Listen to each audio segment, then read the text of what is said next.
So hello. Hello. Hello. Hello. Welcome to the latest edition of the Braeburn Whisky Podcast. What I love about cask whiskey, firstly it's a hedge. I'm in crazy risky stuff in the world of crypto. Volatility. I mean, anybody who knows crypto understands that crypto markets are insane volatile, and whiskey is the polar opposite of that. It's stability I'm sure it says this in your whiskey reports of something about stability in rough waters, but it really is a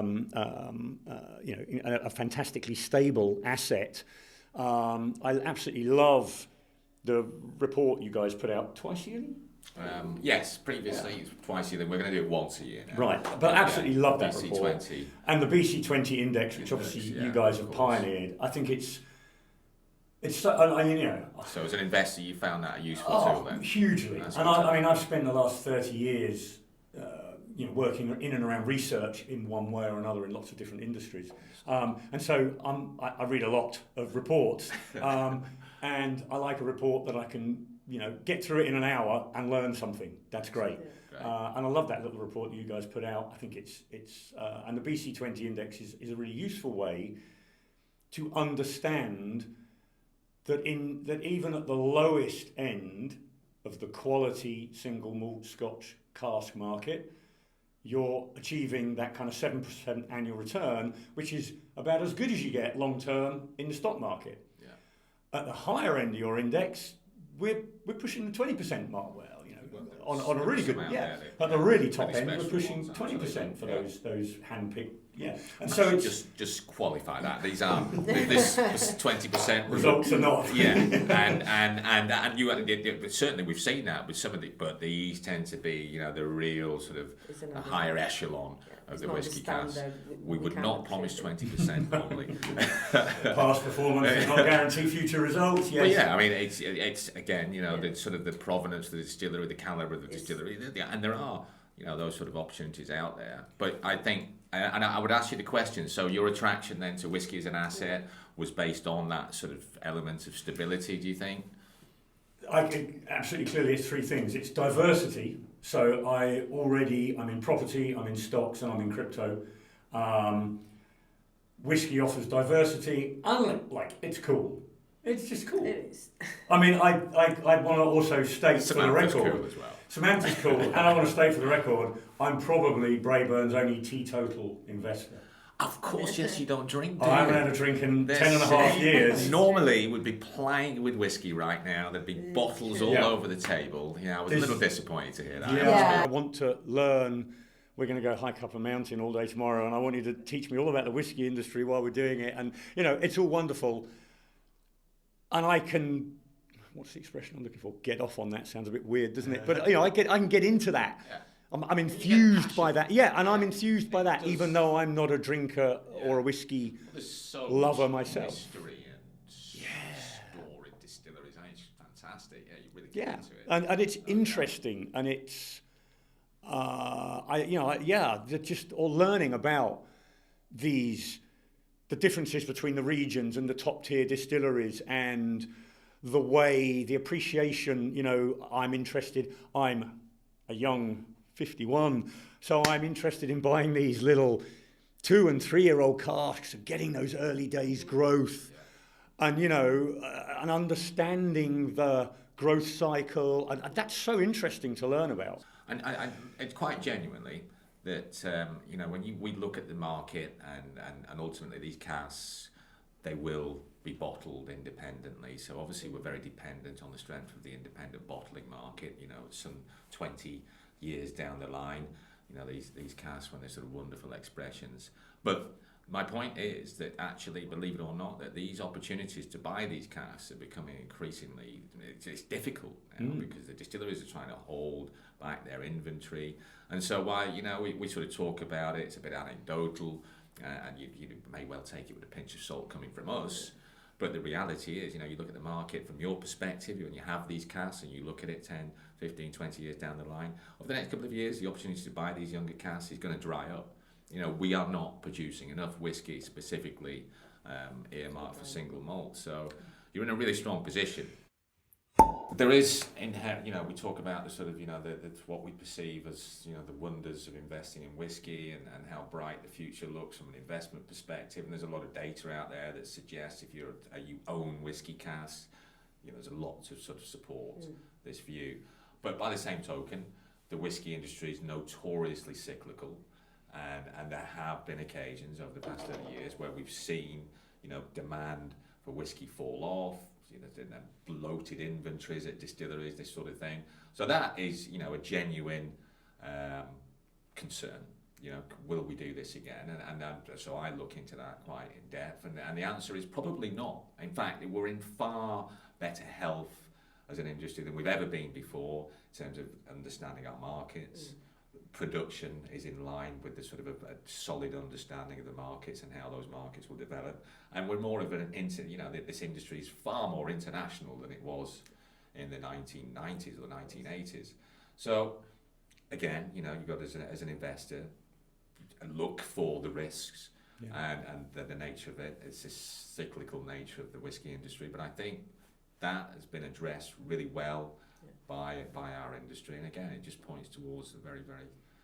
Well, from what I've observed and learned in that last 18 months, a year talking to you and reading and getting ready to become an investor, and then the last 6 months with my first cask, compared to the risks I play around with in crypto every day, this is about as safe as it gets.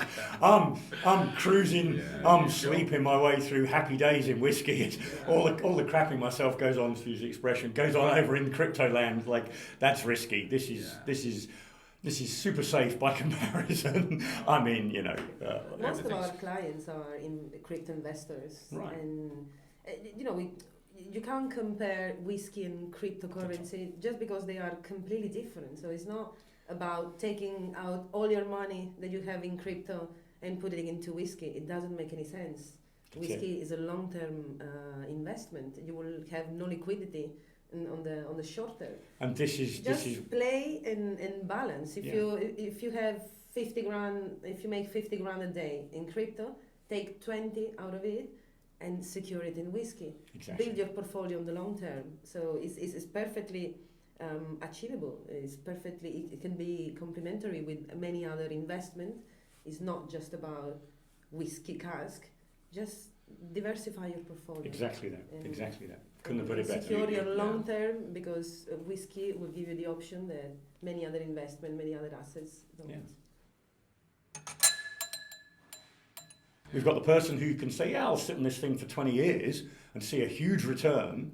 Yeah. And then we've got other people saying, no, this is a 10-year turnaround to top up the pension and maybe, and I'm asking questions very genuinely, like, if I passed away in this time, do you guys manage that this is part of my inheritance? That's like a really sensible thing to think about if you're in your 70s or whatever.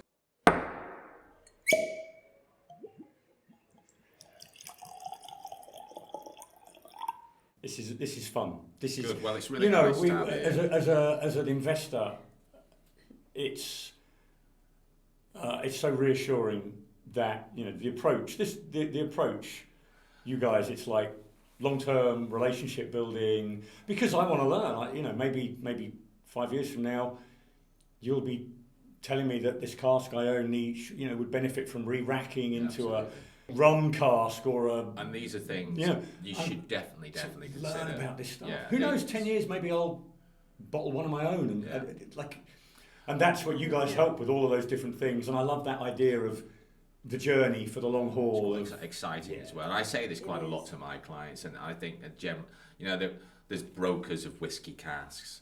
They're not really sort of whiskey people. They don't really sort of, beyond you having that whiskey asset, put much care and attention into how that whiskey develops. It's all well and good as finding you a great cask of whiskey and you sort of subsequently buying that and that thing in your portfolio. But this whiskey is a living thing. And over the course of time, we have to sort of make sure that we're doing the best thing by this particular spirit. And that does involve taking re-racks, because it's going to be independently bottled at some point. And what we want to be assured of is that when the time comes for that whiskey to be bottled, it's going to be something phenomenal, something really special. That's the nature of independent bottling. There's some amazing whiskies out there that get bottled independently. You'll only find through independent bottlers, and that's where your whiskey's going to find its way to. And in terms of what happens between now and then, it's our responsibility to care for that whiskey. And I think you should absolutely 100% further down the line be talking to Samantha about things like re-racking, which, you know, maximises the return you'll see. So it's a worthwhile exercise. As you said yourself, it's good fun. You know, developing a specific whiskey, you're going to get maybe 250, 300 bottles ultimately out of that cask.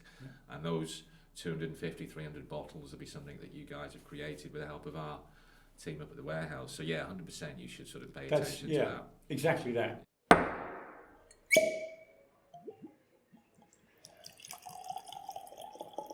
We're getting feedback from clients, and it's good to see that at the moment we did everything that we said we were going to do.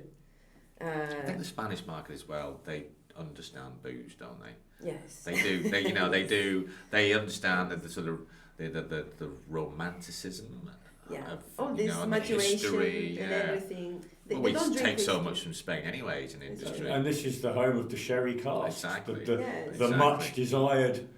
And even that, see, that's fascinating. The history Incredible. of the wood and the casks and how they're made and the different liquids that have been through the life of the... I mean, all of that is so interesting. All by happy coincidence. None of it by design, by the way. This is just sort of canny Scotch people saying, oh, hang on, there's a lot of cask there that look like they could be put to good use. Why Let's chop make down some a new money. tree when I can use that one? And that That's works incredible. really well. Look at that. We just made an amazing whiskey by salvaging these barrels off the port. So, and here we are today. Yeah. But you know, what one of the things that I'm fascinated by is this idea of how, you know, I said that what I can trust you guys is that you're only dealing with the best. even if you offer me your lowest growth, most run-of-the-mill cask on a entire industry level, it's still in that top 10% of the best. So I know that I don't have to filter out the rubbish. You've already done it for me. Yeah, that's really important. And so now going forward, longer term, you know, I'm a believer in the value of the luxury goods market as being moderately recession-proof. You know, like we're all right here. It is. It's. You know, I don't want to date the podcast, but here we are in the middle of 2022. The world's in a serious inflation problem, and we're in a serious food prices problem, and we're in a serious fuel price problem, and everybody's feeling the pain of that. And if you're, you know, run-of-the-mill family, and your food and fuel prices have just gone up 10%, you're all done on disposable income. But if you're a millionaire and your food and fuel prices have gone up, you're not too worried. You know, even in a recession, the folks with the big money are still buying their Ferraris and their Louis Vuitton handbags and all the rest of it. And so I hope I'm investing in a product that's pretty recession-proof for the long haul. And so and I've got time on my side because I'm trying to buy young casks and then sit on them for 10, 15, 20-year time frames. But in that time, I want to learn how the trends are evolving and will we re-rack into a rum cask or a wine cask, and where are the trends going as we follow the market, you know, like 15 years from now, where is the market? Does everybody want a sweeter finish? Does everybody want a whatever, you know? And that's interesting and exciting. Well, look, it's been a real pleasure having you here. Nice to meet you. Thank you. Samantha, it's been a real pleasure having you on One our... more deal, one more good deal. Yeah, That's it.